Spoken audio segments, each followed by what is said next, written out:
Hello friends, मैं रजनीश बिंद एक बार फिर से आप सभी का स्वागत करता हूं बिंद एकेडमी में।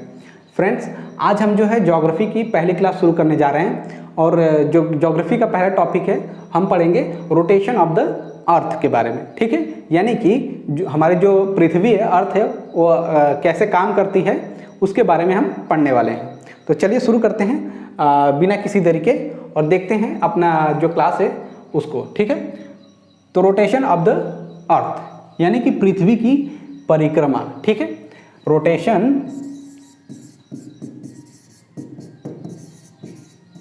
ऑफ द अर्थ यानी कि पृथ्वी का परिक्रमा। ठीक है, तो देखते हैं कि हमारी जो पृथ्वी है वह कैसे परिक्रमा करती है, कैसे रोटेट करती है। तो सबसे पहले देखते हैं कि जानते हैं कि हमारी पृथ्वी जो है, हमारी जो अर्थ है, एक अपने जगह पे घूमती रहती है। ठीक है, अपने जगह पे ही घूमती रहती है, उसी को बोलते हैं परिक्रमा यानी कि रोटेशन। ठीक है, रोटेशन ऑफ द अर्थ। तो देखिए हमारी पृथ्वी जो है दो तरीकों से घूमती है। पहला है रोटेशन और दूसरा है रिवोल्यूशन, यानी कि पहला क्या है घूर्णन और दूसरा है परिक्रमण। इन दोनों के बारे में हम देखेंगे विस्तार से। तो सबसे पहले समझते हैं कि हमारी जो पृथ्वी है, तो पृथ्वी जो है एक अपने स्थायी स्थान पे रोटेट करती है, यानी कि घूमती रहती है। तो देखिए यहाँ पे हमने एक पिक्चर लगाया है, फोटो लगाया है, इसके थ्रू समझते हैं। यहाँ पे हमारी ये जो है अर्थ है यानी कि पृथ्वी है। तो हमारी पृथ्वी कैसी होती है, अंडाकार होती है। ठीक है, गोल नहीं होती है बल्कि अंडे के शेप में होती है, जो एग होता है उसके शेप में होती है। तो पृथ्वी हमारी, और ये इसका एक्सिस है। ठीक है, इसका जो है क्या है एक्सिस है। तो अपने एक्सिस पे ये जो है घूमती रहती है। कैसे घूमती है, देखिए यहाँ से शुरू होती है, ऐसे घूमती है। ठीक है, कैसे घूमती है, अपने अंश पे यानी कि एक्सिस पे रह के ये घूमती है। ठीक है, आगे देखते हैं घूर्णन यानी कि रोटेशन। जब हम पढ़ेंगे आगे तो आपको समझ में आ जाएगा कि पृथ्वी कैसे घूमती है अपने अंश पे यानी कि एक्सिस पे, पृथ्वी कैसे काम करता है। तो सबसे पहले देखते हैं पहला पॉइंट क्या है घूर्णन। उसको क्या बोलते हैं, दैनिक गति भी बोलते हैं, दैनिक भी बोलते हैं, यानी कि रोटेशन। ठीक है, तो सबसे पहले रोटेशन के बारे में देखते हैं। तो ये देखिए मैंने जैसे बताया कि पृथ्वी हमेशा अपने अंश पे, ठीक है, अंश यानी कि एक्सिस, हाँ पृथ्वी जो है हमेशा अपनी एक्सिस यानी कि अंश पे पश्चिम से पूर्व की ओर, पश्चिम से पूर्व। ठीक है, पश्चिम से पूर्व की ओर। ठीक है, पश्चिम से, याद रखिएगा क्वेश्चन पूछ देता है कैसे, तो किधर से, डायरेक्शन भी कभी कभी पूछ देता है क्वेश्चन भी। ठीक है, एग्जाम में, तो किधर से वो घूमती है, पश्चिम से पूर्व की ओर। ठीक है, पश्चिम से पूर्व की ओर एक लट्टू जो होता है, लट्टू उसके समान घूमती रहती है। इस घूर्णन को क्या बोलते हैं, दैनिक। ठीक है, दैनिक, इस घूर्णन को दैनिक गति या फिर घूर्णन भी बोलते हैं। और इसी के कारण जो है दिन और रात होते हैं। समझ में आई बात, जो हमारी पृथ्वी घूमती है अपनी एक्सिस पे, उसी के कारण दिन और रात होते हैं। ठीक है, और कौन से डायरेक्शन में घूमती है, पश्चिम से लेके पूरब की ओर। ठीक है, पश्चिम से पूरब की ओर। ठीक है, आगे देखते हैं। अतः इस गति को दैनिक गति भी कहा जाता है। क्लियर हो गया कि रोटेशन किसको रोटेशन में क्या होता है, यानी कि दैनिक में क्या होता है, दैनिक यानी घूर्णन। ठीक, तो इसमें क्या होता है कि पृथ्वी जो है अपने एक्सिस पे, पृथ्वी अपने एक्सिस पे, ये पृथ्वी का एक्सिस है, इस पे एक्सिस पे खड़े होके वह पश्चिम से पूर्व की ओर, क्लियर, पश्चिम से पूर्व की ओर घूमती रहती है। और इसी के घूमने के कारण जो है दिन और रात होते हैं। क्लियर, अब आगे देखते हैं परिक्रमण, या फिर इसको वार्षिक गति भी बोलते हैं। जो रिवोल्यूशन है उसको परिक्रमण या फिर वार्षिक गति भी बोलते हैं। इसमें क्या होता है, रिवोल्यूशन में क्या होता है, हमारी जो पृथ्वी अर्थ है अपने एक्सिस पे, अपने अक्ष पे घूमने के साथ साथ घूमती है। हमने देखा रोटेट करती है, तो रोटेट तो करती है, साथ में क्या करती है, यह जो सूर्य है यानी कि जो सन है उसके चारों ओर की परिक्रमा करती है। अपने एक्सिस पे तो घूमती रहती है, ठीक है, लेकिन घूमने के साथ साथ क्या करती है, जो सन है, जो सूरज है, उसकी भी परिक्रमा करती रहती है, ठीक है।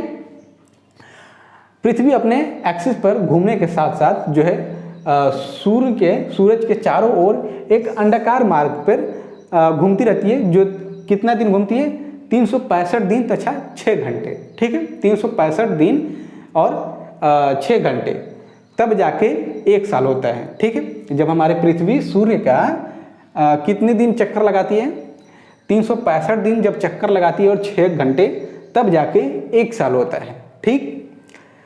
घंटे में 1 चक्कर पूरा करती है, तब पृथ्वी इस अंडाकार मार्ग को भूकक्षा कहते हैं, याद रखिएगा, भूकक्षा भी कहते हैं। पृथ्वी की इस गति को परिक्रमण या फिर वार्षिक गति इसीलिए बोला जाता है, ठीक है। ये 365 तथा 6 घंटे जब घूमती है तब 1 चक्कर लगता है। कब? ये जो सूर्य है उसका क्या, पृथ्वी क्या है, हमने पढ़ा कि रोटेट करती है अपने एक्सिस पे, ठीक है, अपने एक्सिस पे तो रोटेट करती ही है, साथ ही साथ क्या करती है, जो सन है उसके चारों ओर परिक्रमा करती है, यानी कि सूरज के जो चारों ओर घूमती रहती है। तो जो 365 दिन और 6 घंटे जब घूमती है वो, तब जाके उसका 1 राउंड माना जाता है, ठीक। और तभी क्या बोलते हैं, तभी 1 साल होता है उसका, ठीक है। यानी कि जब पृथ्वी सूर्य का 1 चक्कर लगाती है तब 1 साल होता है। और कितने दिन करती है ये ऐसा, 365 दिन और 6 घंटे लगातार जब ये करती है तब 1 राउंड माना जाता है, और उसी को क्या बोला जाता है, परिक्रमण या फिर वार्षिक गति भी बोला जाता है, क्योंकि तब जाके 1 साल होता है, ठीक है। उम्मीद करता हूँ आपको रोटेशन और रिवोल्यूशन दोनों समझ में आ गया होगा। रोटेशन में क्या होता है कि पृथ्वी जो है अपनी एक्सिस पे ही रह के पश्चिम से लेके पूरब की ओर घूमती रहती है, ठीक है। और ये इसी के कारण जो दिन और रात होते हैं। और रिवोल्यूशन में क्या होता है, पृथ्वी अपने एक्सिस पे तो घूमती है, साथ में जो सन है उसके चारों ओर रोटेट करती है, यानी कि परिक्रमा करती है। और इस परिक्रमा कितना करती है, 365 दिन और 6 घंटे करती है, तब जाके 1 राउंड यानी कि 1 चक्कर माना जाता है। और ये 1 चक्कर जब होता है तब 1 साल माना जाता है, ठीक है। और इसी को परिक्रमण या फिर वार्षिक गति कहा जाता है, ठीक है। आगे देखते हैं, अगला पॉइंट है उपसौर और अपसौर।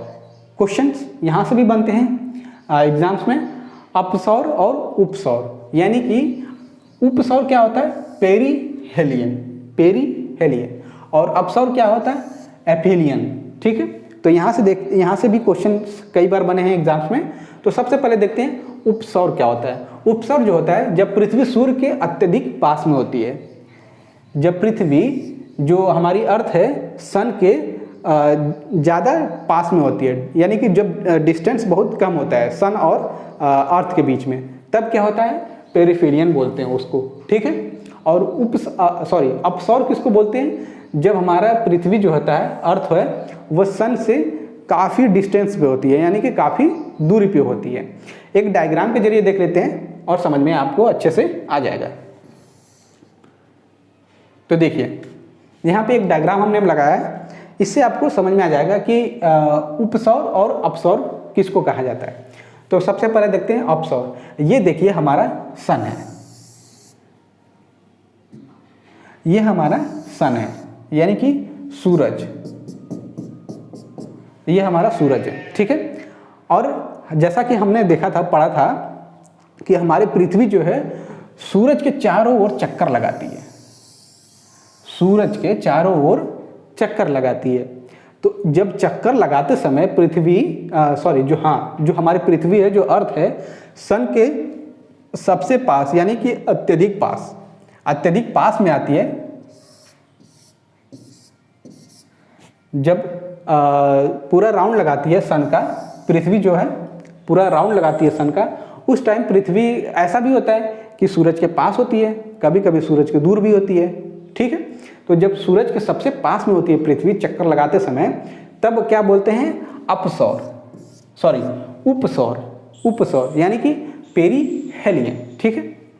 ये देखिए पृथ्वी हमारी जो अर्थ है ये सूरज के पास में है, और साथ ही साथ क्या हो रहा है, राउंड में, यानी कि चक्कर लगा रही है। क्लियर? ये जो हमारी अर्थ है सन का जब रोटेट करती है, अगल बगल जब राउंड लगाती है, चक्कर लगाती है, तब जब सबसे पास में होगी तब उसको क्या बोलेंगे, उपसौर यानी कि पेरीफेलियन बोलेंगे। ठीक है, और उसी टाइम चक्कर लगाते समय ये बहुत ज़्यादा अत्यधिक दूरी में हो, यानी कि काफ़ी ज़्यादा डिस्टेंस हो सन के और अर्थ के बीच में, तब क्या होगा, उसको उपसौर बोलेंगे यानी कि एफेलियन। क्लियर। आगे देखते हैं, अगला पॉइंट है ज्वार और भाटा। ज्वार और भाटा को क्या बोलते हैं, टाइड्स के नाम से जाना जाता है। ठीक, टाइड्स के बारे में देखते हैं। तो टाइड्स क्या होती है, चंद्रमा और सूर्य जो हमारा मून है, मून और सन, ठीक, चंद्रमा और सूरज, इन दोनों के आकर्षण के कारण, यानी कि आकर्षण जो खिंचाव होता है, दबाव होता है, उसके कारण दिन में एक बार या फिर 2 बार समुद्र तल का नियतकालीन उठना और गिरना। ठीक है, यहाँ पे देखिए ये सी है यानी कि समुद्र है, इसका जो पानी है ये उठ रहा है। दिन में एक बार तो कम से कम एक बार तो टाइड्स आती है, या फिर मोस्ट ऑफ द टाइम 2 बार आती है। तो इस पानी को उठना और गिरना, उठ के गिरना, इसी को क्या बोलते हैं, टाइड्स बोलते हैं। ठीक है, टाइड्स किसको बोला जाता है, चंद्रमा और सूर्य यानी कि मून और सन के आकर्षण के कारण जब दिन में 1 या 2 बार समुद्र तल का जो नियतकालीन उठना और गिरना होता है, उसी को हम टाइड्स यानी कि ज्वार और भाटा बोलते हैं। ठीक है, अब ये देखते हैं कि टाइड्स किस कारण से आती है, यानी कि ज्वार और भाटा क्यों उत्पन्न होता है। तो देखते हैं, देखिए चंद्रमा के गुरुत्वाकर्षण यानी सेंट्रीफ्यूगल फोर्स जो होता है, ठीक है, गुरुत्वाकर्षण, चंद्रमा के गुरुत्वाकर्षण के कारण तथा कुछ हद तक जो है सूर्य के गुरुत्वाकर्षण, ये क्वेश्चन में पूछा जाता है, इसको इम्पोर्टेंट लगा लीजिएगा। कई बार एग्जाम्स में जो है ये क्वेश्चन पूछा गया है कि टाइड्स क्यों उत्पन्न होती है, यानी कि जो ज्वार और भाटा होता है वह क्यों बनता है। तो क्यों बनता है, चंद्रमा के गुरुत्वाकर्षण के कारण, और साथ ही साथ कुछ हद तक जो है सूर्य के गुरुत्वाकर्षण के द्वारा जो है ज्वार और भाटा उत्पन्न होता है। ठीक है, तो यहाँ पे अब देखते हैं, हमने देख लिया कि टाइड्स किसको कहा जाता है और टाइड्स क्यों उत्पन्न होती है, उसके कारण क्या है। अब तीसरा रीजन देखते हैं कि टाइप्स ऑफ टाइड, यानी कि टाइड्स ज्वार और भाटा होते हैं, कितने तरह के ज्वार और भाटा पाए जाते हैं। तो ज्वार भाटा के 2 प्रकार होते हैं, जो होता है, पहला होता है बृहद ज्वार और निम्न ज्वार। ठीक है, बृहद ज्वार को क्या बोलते हैं, स्प्रिंग टाइड, और निम्न ज्वार को नीप टाइड बोला जाता है। ठीक है, तो अब इनको विस्तार से देखते हैं, बृहद ज्वार को और निम्न टाइड को, यानी स्प्रिंग टाइड को और नीप टाइड को। तो चलिए देखते हैं, सबसे पहले देखते हैं स्प्रिंग टाइड यानी कि बृहद ज्वार। तो बृहद ज्वार में क्या होता है, when the sun and moon, जब यह है सन और यह है मून, ठीक है, सन और मून यानी कि सूरज और चंद्रमा, when the sun and the moon and the earth are in the straight line, और ये हमारी जो है अर्थ हो गई यानी कि पृथ्वी, ये तीनों जब होते हैं, सूरज, चंद्रमा और पृथ्वी, ये तीनों एक स्ट्रेट लाइन में जब पाए जाते हैं, तब क्या होता है, स्प्रिंग टाइड आती है, यानी कि बृहद ज्वार उत्पन्न होता है। ठीक है, बृहद ज्वार कब होता है, जब सूरज, चंद्रमा और पृथ्वी ये तीनों एक सीधी रेखा में आते हैं, यानी कि होते हैं, तब क्या होता है, स्प्रिंग टाइड होती है। और इसी टाइम क्या होता है, जो टाइड्स होती है वो बहुत ऊंची होती है। ठीक है, आगे देखते हैं, when the sun and the moon and the earth are in the straight line, the height of the tide will be higher। ठीक है, जैसा मैंने बताया कि जो ज्वार भाटा का जो हाइट होती है, टाइड्स की जो हाइट होती है वो काफ़ी ऊंची होती है। समुद्र में देखें जो लहर होती है काफ़ी ऊंची ऊंची होती है। तो वह क्या, ऐसा क्यों होता है, ऐसा इसलिए होता है कि जब सूरज, चंद्रमा और पृथ्वी जो है तीनों एक सीधी रेखा में होती हैं। ठीक है, यानी कि आमने सामने होती हैं। These are called spring tides, इन्हीं को जो है स्प्रिंग टाइड्स बोला जाता है। ठीक है, स्प्रिंग टाइड्स अकर्ड, जो स्प्रिंग टाइड्स होती हैं, निम्न जो होती हैं, जो बृहद ज्वार होते हैं, वह दिन में 2 बार आते हैं। और जब कब आते हैं, month of full and moon period, यानी कि spring tides occur twice a month, जो एक महीना में कम से कम 2 बार आती हैं। ठीक है, कब आती हैं? जब फुल मून होता है, जब चंद्रमा पूरा होता है। आधा चंद्रमा होता है तब नहीं आती है, जब पूरा चंद्रमा होता है तब आती है। ठीक है, या ड्यूरिंग न्यू मून पीरियड, जब नया चंद्रमा बन रहा होता है उस टाइम आती है। ठीक है, तो यहाँ पे देखते हैं एक चार्ट के द्वारा। ये देखिए डायग्राम है, यहाँ पे हमारा है सन, यहाँ पे हमारा सन है। ठीक है, यानी कि हमारा जो सूरज है, और यहाँ पे है मून यानी कि चंद्रमा, और यहाँ पे हमारी पृथ्वी यानी कि अर्थ। ठीक है, तो अब देखिए जब ये मून ये चंद्रमा हो गया, ये चंद्रमा हो गया, और ये हमारा सूरज हो गया, और ये हमारी पृथ्वी हो गई। ये जब तीनों एक साथ लाइन में आते हैं तब क्या होता है? तब हमारी स्प्रिंग टाइड यानी कि वृहद ज्वार उत्पन्न होता है। ठीक है, और ये जब तीनों एक साथ आते हैं तो वृहद ज्वार स्प्रिंग टाइड उत्पन्न होती है, और तीनों के साथ आने से जो हमारी टाइड्स होती है, जो ज्वार भाटा होता है, उसकी हाइट काफ़ी ऊपर होती है, यानी कि बहुत ज़्यादा ऊपर होता है। ठीक है, जो समुद्र में जो लहर आती है वो काफ़ी ऊंची ऊंची आती है, इन तीनों के आमने सामने होने के कारण। ठीक है, और ये जो है ये कब होता है? ये महीने में 2 बार होता है। कब होता है? एक तो जब होता है नया चंद्रमा जब निकलता है, बनता है, और एक जब पूरा चंद्रमा होता है। ठीक है, पूरा चंद्रमा होता है तब जाके स्प्रिंग टाइड आती है। ठीक, आगे देखते हैं।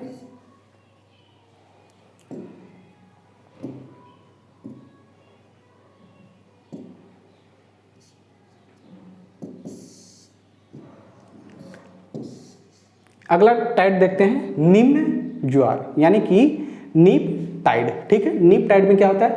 There is a 7 day interval between neap tide and spring tide. तो जो निम्न ज्वार होता है उसमें क्या होता है? जो हमारी स्प्रिंग टाइड और नीप टाइड होती है उन टाइड्स में, उन ज्वार के बीच में 7 दिन का इंटरवल होता है, यानी कि गैपिंग होती है। ठीक है, यानी कि जो हमारी मान लीजिए स्प्रिंग टाइड आई, स्प्रिंग टाइड आने के बाद 7 दिन बाद, 7th डे आफ्टर 7 डे, यानी कि 7 दिन बाद जो अब हमारी स्प्रिंग टाइड आती है उसके 7 दिन बाद क्या होता है? निम्न ज्वार यानी कि नीप टाइड आती है। ठीक है, आगे देखते हैं। इसमें भी एक चार्ट है, चार्ट को भी देख लेते हैं। देखिए इसमें क्या होता है? ये हमारा सन है, ये हमारा अर्थ है, और ये हमारा मून है। ये फर्स्ट क्वार्टर मून है। ठीक है, ये थर्ड क्वार्टर मून है। तब हमारा ये जब आमने सामने होती हैं पृथ्वी और जब क्या बोलते हैं अर्थ एक साथ सामने होते हैं, तब क्या आता है? हमारा नीप टाइड आती है। ठीक है, यानी कि निम्न ज्वार। अब देखते हैं कि इम्पोर्टेंस ऑफ टाइड्स, यानी कि जो ज्वार और भाटा होते हैं उसके क्या क्या महत्व हैं हमारे लाइफ में, इनके क्या क्या महत्व हैं। तो जो टाइड्स होते हैं इनके कुछ इंपॉर्टेंट रोल होते हैं हमारे लिए, वो काफ़ी ज़्यादा इंपॉर्टेंट होते हैं, तो उनके बारे में देख लेते हैं। ये क्वेश्चन में कभी कभी पूछ लेता है कि जो टाइड्स आती है उनके क्या रोल होते हैं, क्या इंपॉर्टेंस है। ठीक, तो सबसे पहले देखते हैं, it helps in navigation. It helps in navigation, जो टाइड्स होती है, ज्वार भाटा होता है, उससे क्या होता है? नेविगेशन यानी कि एक जगह से दूसरे जगह जाने में। अब आप बोलेंगे कि टाइड्स के थ्रू कैसे जाया जाएगा एक जगह से दूसरे जगह? तो देखिए समुद्र में ये आती है, हमने देखा कि जो टाइड्स होती है, ज्वार भाटा होता है, ये समुद्र में उत्पन्न होता है। ठीक है, जहाँ जहाँ बड़े बड़े समुद्र हैं वहाँ पे उत्पन्न होती है। तो वहाँ पे क्या होता है? जो बड़ी बड़ी जहाज़ें होती हैं उनको एक जगह से दूसरे जगह ले जाने और आने के लिए टाइड्स का उपयोग किया जाता है। यानी कि जो टाइड्स होती है उनको एक जगह से दूसरे जगह जाने में काफ़ी हेल्प करती हैं। ठीक है, ships come into harbour during high tide. ये देख लीजिए, जो शिप्स होती हैं, बड़े बड़े जो जहाज़ होते हैं, पानी के जो जहाज़ होते हैं, वो क्या होते हैं? हार्बर्स में आते हैं। यानी कि जो अपने समुद्र किनारे जो हार्बर होते हैं, जो समुद्र किनारे जहाँ खड़ी होती हैं सारी जहाज़ें, वहाँ पे आते हैं। कब आते हैं? हाई टाइड्स के द्वारा। ठीक है, और जब लो टाइड होता है, low tides are use for fisherfolk to go into the open sea for fishing. ठीक है, जो लो टाइड आती है तब क्या होता है, जो फिशरमैन होते हैं हमारे, जो मछुआरे होते हैं, वो समुद्र में चले जाते हैं मछलियाँ पकड़ने के लिए। ठीक है, दे रिटर्न टू लैंड, वो वापस कैसे आते हैं, with the incoming high tides. जब समुद्र से जब बड़ी लहर आती है तो उसी के साथ साथ उनकी जहाज़ ढकेली जाती है। ठीक है, धक्का लगता है, प्रेशर लगता है, तो उसी के साथ साथ जब हाई टाइड आती है तब वह वापस अपने किनारे पे आ जाते हैं। ठीक है, तो इसी को बोल देते हैं कि टाइड्स हेल्प इन नेविगेशन। ठीक, यानी कि समुद्र में एक जहाज़ खड़ी है, उस जहाज़ को अगर टाइड्स आएगी तो जाहिर सी बात है फोर्स लगेगा, तो इधर उधर जाएगी, तो एक जगह से दूसरे जगह जाने में यह मदद करती है। ठीक है, इसलिए टाइड्स जो है नेविगेशन में हेल्पफुल होती है। और टाइड्स के द्वारा क्या होता है, इलेक्ट्रिसिटी भी जनरेट की जाती है। तो इसका क्या है, तीसरा उपयोग क्या होता है, टू जनरेट इलेक्ट्रिसिटी। ठीक है, यानी कि जो विद्युत होती है, जो इलेक्ट्रिसिटी होती है, जो बिजली होती है, वो भी इसके द्वारा जनरेट किया जाता है टाइड्स के द्वारा, यानी कि ज्वार और भाटा के द्वारा। ठीक है, कुछ यहाँ पे नोट्स हमने बनाए, नोट्स करके पॉइंट लिखा है, ये भी है, इसको भी टिक लगा लीजिएगा। ये जो है नोट्स, ज्वार और जो ज्वार होता है, ठीक है, ज्वार क्या होता है, प्रतिदिन 2 बार आता है। ज्वार जो होता है प्रतिदिन 2 बार आता है, एक बार चंद्रमा के आकर्षण से तथा दूसरी बार जो है पृथ्वी के अपकेंद्री बल के कारण है। ठीक है, 2 बार आता है, कब आता है, एक तो चंद्रमा के आकर्षण से, दूसरा पृथ्वी के अपकेंद्री बल के कारण है। ठीक है, आगे देखते हैं, इंग्लैंड के दक्षिणी तट पे, इंग्लैंड के दक्षिणी तट पे स्थित साउथहैम्पटन, ये साउथहैम्पटन जो है एक जगह है, ये तट है साउथहैम्पटन। यहाँ पे क्या है, ज्वार जो है 4 बार आता है, यानी कि टाइड्स जो होती हैं 4 बार आती हैं। मोस्ट ऑफ द टाइम क्या होता है कि ये सिर्फ 2 बार आती हैं। ठीक है, लेकिन क्वेश्चन ये भी पूछ देता है, एग्जाम्स में क्वेश्चन ये भी पूछा गया है कि 4 बार जो है टाइड कहाँ पे आती है।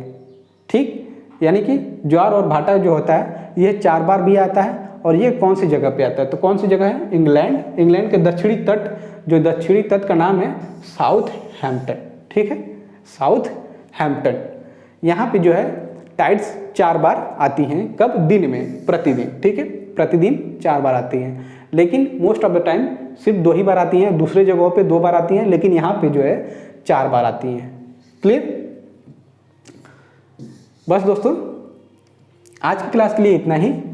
उम्मीद करता हूँ कि आज की क्लास आपको पसंद आई हो, और रोटेशन ऑफ द अर्थ यानी कि जो हमारा पृथ्वी है उसके बारे में आपको अधिक जानकारी मिली होगी।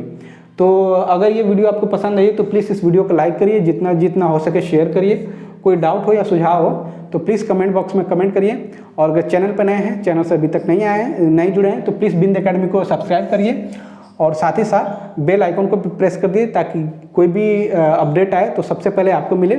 और अगर आप इस PDF को डाउनलोड करना चाहते हैं तो आप हमारे टेलीग्राम चैनल से जाके ज्वाइन कर लीजिए, वहाँ पे जितनी भी क्लासेस हम लेते हैं उन सब की PDF वहाँ पे अपलोड कर देते हैं। ठीक है, तो वहाँ से जाके डाउनलोड करके आप बड़े ही आसानी से अपने नोट्स तैयार कर सकते हैं। और साथ ही साथ आप हमें जो है फेसबुक पे ज्वाइन कर सकते हैं। टेलीग्राम और फेसबुक के लिंक जो है डिस्क्रिप्शन में हम दे देते हैं, वहाँ से डायरेक्ट जाके आप ज्वाइन कर सकते हैं। तो प्लीज़ बिंद एकेडमी को अभी ज्वाइन करिए और अपना सपोर्ट और प्यार ऐसे ही देते रहिए। धन्यवाद।